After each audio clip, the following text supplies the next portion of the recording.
Good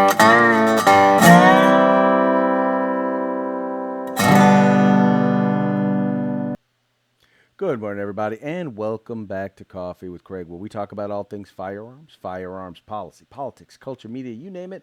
We're talking about it right here on Coffee with Craig. So please take a moment, like and share the program so that your friends can join in the conversation. Also, if you haven't already done so, please make sure to subscribe to our YouTube channel and follow us on Facebook. And in both cases, make sure you hit the notification button because that way, then you'll be able to participate in the live chat as the program is going on. Also, please make sure to visit fpcgear.com. That's fpcgear.com. It is the place to go to purchase all sorts of Pro 2A swag, t-shirts, coffee mugs, hoodies, you name it. We got it all right there at fpcgear.com. And the best part is that every dollar that you spend goes right back into the fight for our right to keep and bear arms. So you can support the Second Amendment and you can look good doing it. That's fpcgear.com. All right, last week we focused a lot on the assault weapons ban hearing that took place in the House of Representatives, and we heard all sorts of stupid, crazy stuff. But in the event that you just want to understand, and really what it did was it helped us to better understand kind of their thought process and exactly what it is that they want to do. But I don't think that any of it sums it up any better than this particular ditty that took place before the hearing by House of Representatives member Sheila Jackson-Lee. I don't know what else it takes, but I don't believe that we can stop at the door of the United States House. I believe there will have to be an emergence of members of the House flooding the United States Senate for Senator McConnell to understand that these initiatives today, my gun storage bill, my bill that I've introduced dealing with the caliber weapon. I've held an AR-15 in my hand. I wish I had it. It is as heavy as 10 boxes that you might be moving. And the bullet that is utilized, a 50 caliber, these kinds of bullets, need to be licensed and do not need to be on the streets. Well, exactly, folks. You see the sort of idiocy that we're dealing with. We're dealing with people who do not understand what they're trying to regulate.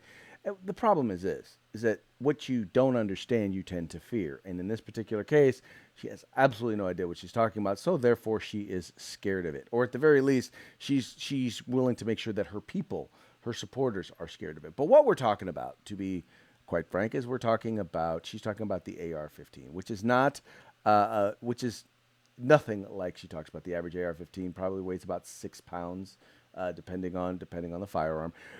But what you've got them doing now is they want to regulate these things, and not just regulate them. They in fact want to ban them. And the bill that is currently before the Senate, which probably won't get any hearing, but this is also the one that the House is actually trying to push. Here's an example of the sorts of things that would be a problem with it. So, for example, you look here and you've got at the very front, you've got a what they call a flash suppressor, right?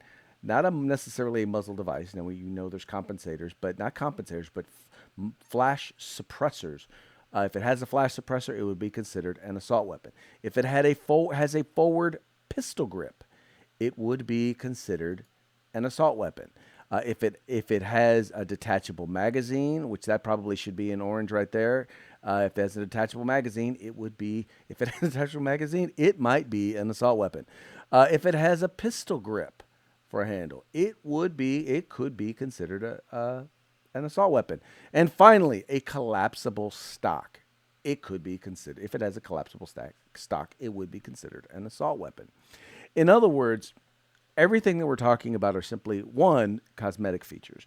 But number two are things that simply make it easier for an individual to be able to utilize a firearm. They are not items that actually make the firearm more deadly. It seems like it would be plain and simple, right? Well, if it were, then we wouldn't have the number of states that currently have assault weapons bans in place. Well, say for example, like this little ditty right here.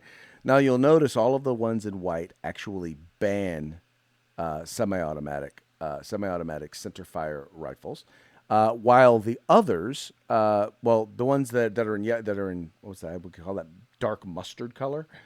don't have those sorts of bans, and the ones in the yellow actually just regulate them.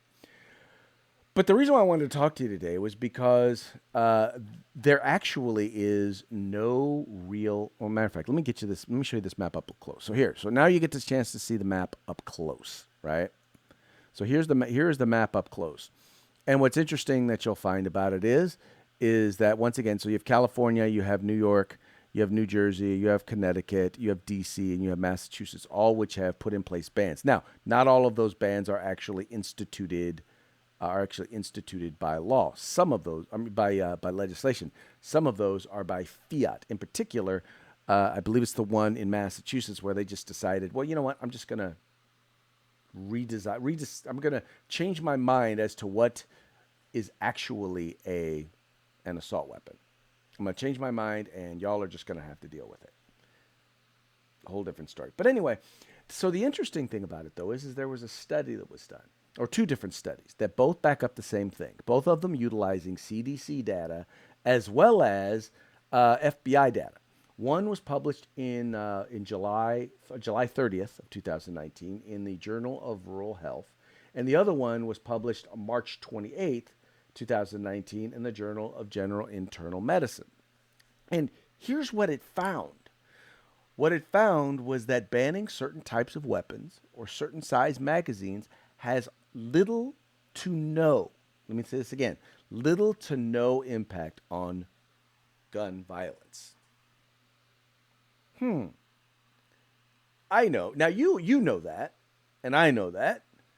But why is it the people who are trying to ban these things, these items, don't know that? And here's what it came down to. There were a couple of things that are noted in particular in the studies that were the problem.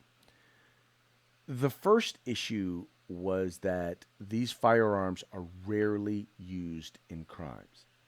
In fact, it was pointed out in the hearing that they are used. Long guns as a whole are used in less than 3% of all firearms involved crimes. Less than 3%. Long guns as a whole, and the AR-15 that they demonize so much is an even smaller subset of that.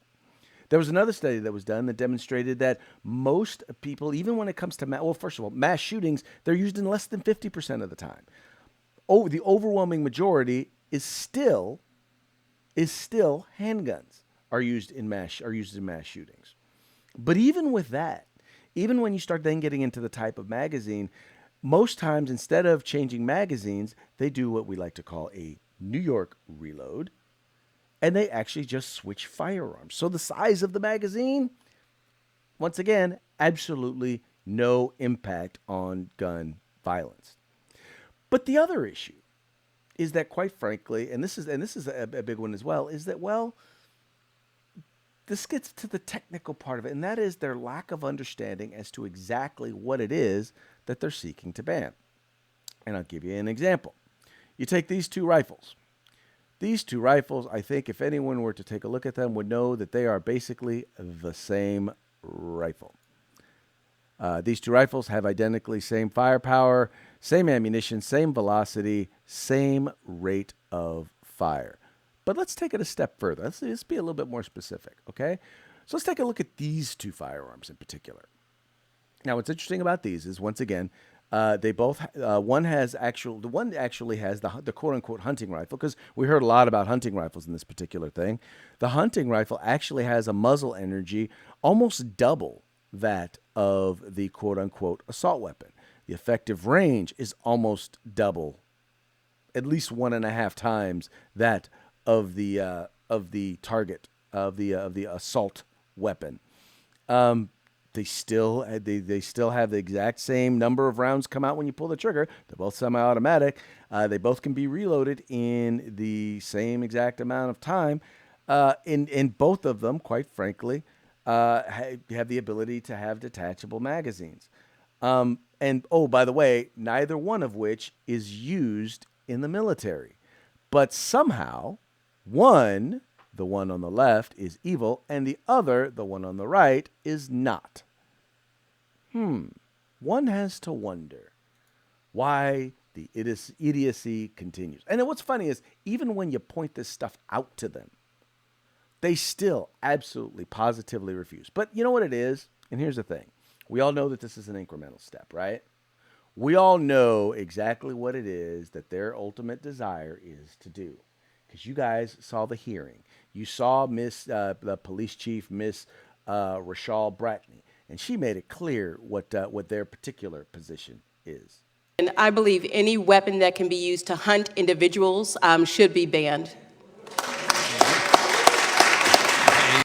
Bows, arrows, knives, shotguns, handguns, single shot muskets. Her desire is that they all be banned because we know that banning things actually works.